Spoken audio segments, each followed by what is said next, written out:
Nag-iisip ka rin ba kung paano madagdagan ang iyong income ngayon? Ang mahal na kasi ng mga bilihin kaya yung income mo dati na meron pang natitira, ngayon ay sakto na lang at madalas ay kukulangin na. Kaya napaisip kang dagdagan ang iyong income sources. Meron ka nang naiipon na 10,000 pesos at curious ka kung anong negosyo ang pwedeng simulan gamit ang ganitong kapital. Siguro ay iniisip mo dati na malaking kapital ang kailangan sa pagsisimula ng isang negosyo. O hindi mo alam kung anong produkto ang pwedeng ibenta at wala ka ring skills kung paano magpatakbo at mag-manage ng negosyo. Normal lang na ito agad ang maiisip mo, lalong-lalo na kung hindi mo pa nasubukang magnegosyo dahil ang gusto ng iyong utak ay manatili ka lang sa iyong comfort zone at gawin kung ano ang nakasanayan. Pero gusto kong malaman mo na hindi lahat ng negosyo ay nangangailangan ng malaking kapital. Kung wala ka ring ideya sa mga produkto na pwedeng ibenta, magtanong ka sa iyong mga kaibigan o mag-search ka online. Pwede ring obserbahan mo kung anong produkto ang mataas ang demand sa iyong paligid. At kung skills naman sa pagnenegosyo ang iyong pinoproblema, hindi mo yan kailangang problemahin dahil more on basic knowledge lang ang kailangan mo kung nagsisimula ka pa lang. Kung meron ka pa ring pagdududa na pwede kang magsimula ng negosyo gamit lang ang maliit na puhunan, panoorin mo ang videong ito dahil ibabahagi ko sa iyo ang 4 na negosyo na pwede mong simulan gamit lang ang 10,000 pesos or less na kapital. At ang unang negosyo na pwede mong simulan ay mobile car wash business. Sa nagdaang mga taon, nasilayan natin ang pagtaas sa demand ng car wash business. Bunga na rin ito sa pagdami ng mga taong nagmamay-ari ng mga motorsiklo at sasakyan. Kaya napakagandang opportunity na pasukin at simulan ang ganitong negosyo ngayon. Ang kagandahan sa mobile car wash business ay pwede mo itong simulan gamit lang ang maliit na puhunan. Yes, maliit lang na kapital dahil hindi ito kagaya sa traditional na mga car wash business na kailangan mo pa ng location. Magbabayad ng malaki sa mga materyales para magpatayo ng maliit na gusali at bibili ng mga high-end na car wash equipment. Pero sa mobile car wash business ay hindi mo kailangan ng location dahil ikaw na mismo ang lalapit sa iyong customers. Ang kailangan mo lang bilhin ay mga car wash equipment. Pero kasya kaya ang 10,000 pesos dito? Kwentahin na lang natin kung magkano ang aabutin sa pagbili ng mga gamit. Ang mga gamit na ibabahagi ko dito ay galing sa Shopee at posibleng mas mahal ito sa ibang online store o mas mura. Ang unang item na kailangan mo ay high pressure washer. Ito ang pinakamahalagang gamit mo sa iyong car wash business kaya mabuting hindi ka gagamit ng mga cordless o mga portable na pressure washer dahil mabilis lang itong malowbat. Ang budget-friendly na pressure washer na may recommend ko ay ang sa Inco. Set na siya at meron na rin itong foam cannon. Ang price nito sa Shopee ngayon ay 3,475 pesos lang. Ang susunod na kailangan mong bilhin ay car shampoo. Merong available na 1 gallon sa halagang 169 pesos. Tapos kailangan mo rin ng all-purpose cleaner na worth 230 pesos ang 1 litro. Kailangan mo ito para mabilis mong mapalambot ang mga dumi ng sasakyan. Kailangan mo ring bumili ng wax. Pampakintab ito ng mga fairings. At tandaan mo lang na hindi mo ito i-apply sa mga matte finish dahil applicable lang ang wax sa mga glossy finish. Susunod ay ang tire block na worth 159 pesos ang 250 ml. Next ay microfiber towel. Meron ng mabibiling 1 dosena na worth 137 pesos lang. Tapos kailangan mo ng brush para sa gulong at mga sulok ng motorsiklo at sasakyan. Meron ng 1 set na mabibili mo lang sa halagang 468 pesos. Kailangan mo rin ng protectant, tapos 2 timba at 2 grit guard. Ang 1 timba ay para sa sabon at ang isa naman ay banlawan. Kailangan mo ring bumili ng snow foam shampoo, Chamois para mabilis matuyo ang hinuhugasan mong sasakyan. Kailangan mo rin ng vacuum at blower. At meron na ring produkto ang Inco dito. Kailangan mo rin ng polisher at rubbing compound. Gagamitin mo ito para pakintabin ulit ang mga cover ng sasakyan na merong minor scratches. At ito lang muna ang bibilhin mo kung nagsisimula ka pa lang. Bale, ang inabot sa lahat ng equipment na kailangan mo ay 8,000 pesos. Isama mo na ang 1,500 pesos na shipping fee at aabot lang ito lahat sa 9,500 pesos. Ngayong tapos na tayo sa costing ng mga equipment, kailangan mo namang pagplanuhan kung anong services ang ibibigay mo sa iyong mga customer at kung magkano ang singil mo sa kanila. Halimbawa, exterior wash, 50 to 100 pesos kung motor at 100 to 150 pesos naman kung sasakyan. Waxing and polishing, 350 to 500 pesos sa motor at 1,000 to 2,000 pesos kung sasakyan. At detailing, 1,000 to 1,500 pesos kung motor at 4,000 to 6,000 pesos kung sasakyan. Kung gusto mong ma-improve ang iyong kaalaman sa pagka-car wash, marami na mga YouTube channel na nagtuturo kung ano ang step-by-step process sa paglilinis ng mga sasakyan. Pagkatapos mong mag-costing sa mga equipment at gumawa ng plano sa iyong mga services, kailangan mo namang gawa ng plano kung paano bigyan ng exposure ang iyong negosyo. At ang pinaka-effective na paraan sa pag-market ng iyong negosyo at pagkuha ng maraming atensyon ay gumawa ka ng Facebook page. Pwede kang magsimula sa pag-invite ng iyong mga kaibigan at mga kapitbahay na mag-follow sa iyong page at alokin mo sila kung gusto ba nilang magpa-car wash. Tapos sa tuwing meron kang nililinisan na sasakyan, gawan mo ito ng video at i-upload mo sa iyong business page. At kapag nagkaroon ka ng konting budget, pwede kang magpara ng ads para marami pa ang makakaalam ng iyong negosyo at serbisyo na binibigay. Mahalagang humingi ka rin ng suggestion at feedback sa iyong mga customer para alam mo kung saang bahagi ng iyong negosyo ang dapat gawa ng improvement.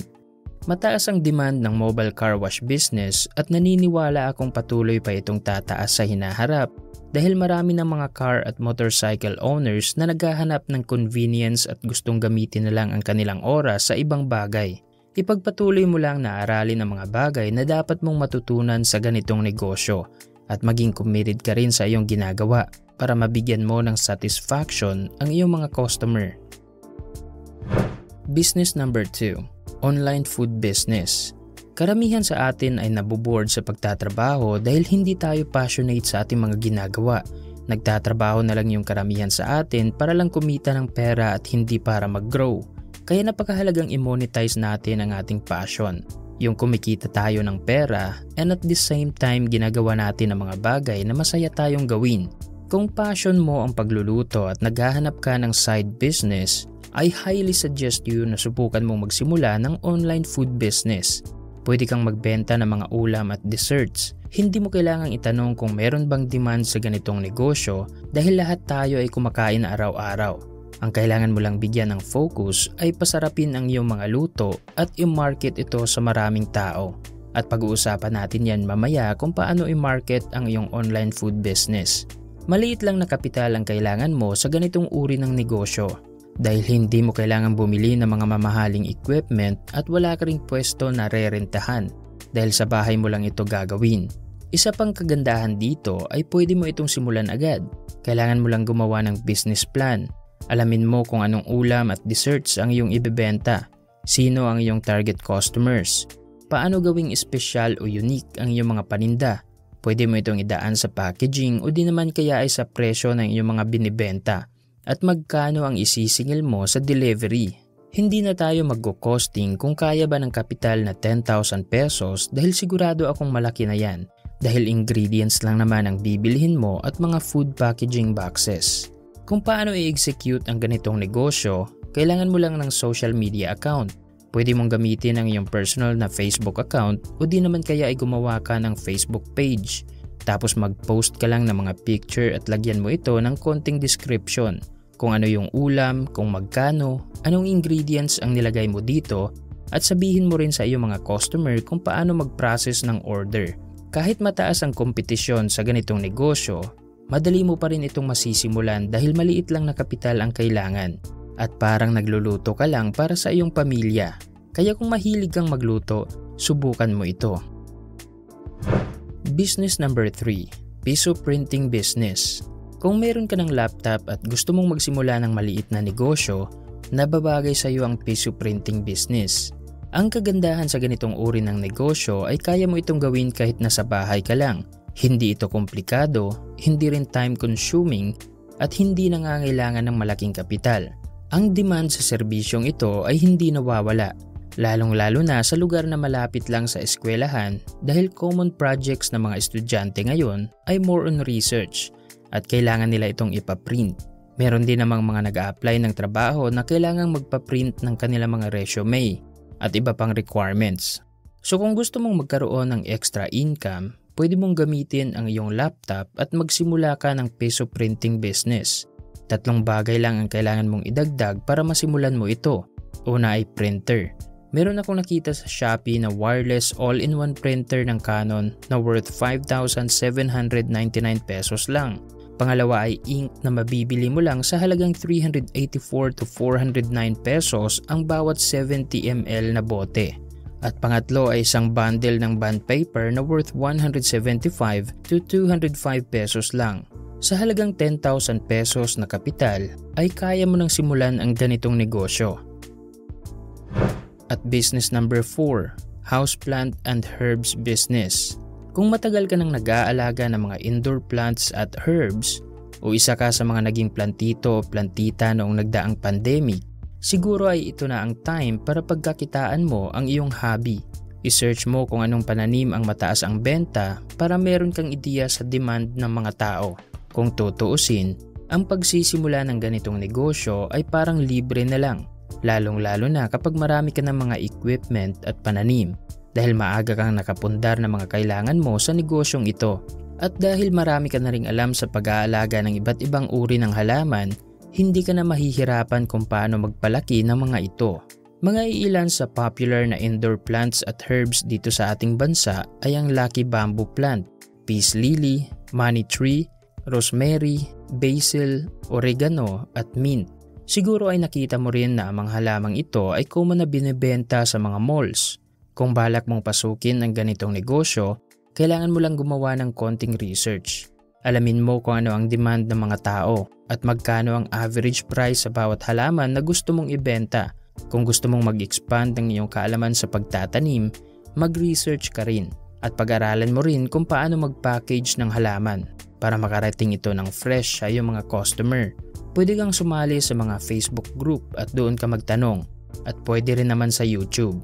Marami nang kumikita ng malaki sa pagbibenta ng mga halaman online. Yung iba ay ito na ang kanilang full-time job at dito na sila kumukuha ng pera. Kailangan mo lang talaga ng pasensya bago mo makikita ang improvement ng iyong negosyo. At syempre marketing strategy para ma-introduce ito sa maraming tao. At magandang pricing para merong edge ang iyong negosyo sa kanyang mga competitors. At yan ang 4 na negosyo na pwede mong simulan ngayon gamit lang ang 10,000 pesos na kapital. Number 1, mobile car wash business. Number 2, online food business. Number 3, piso printing business. At number 4, houseplant and herbs business. Sa 4 na negosyo na tinalakay natin ngayon, alin sa mga ito ang balak mo nang simulan? Magbigay ka ng iyong comment sa ibaba. Sana ay marami kang natutunan sa video natin ngayong araw. Huwag kalimutang mag-subscribe para lagi kang updated sa mga bago naming videos. I-like, mag-comment at i-share mo na rin ang videong ito sa iyong mga kaibigan. Maraming salamat sa panunood at sana ay magtagumpay ka.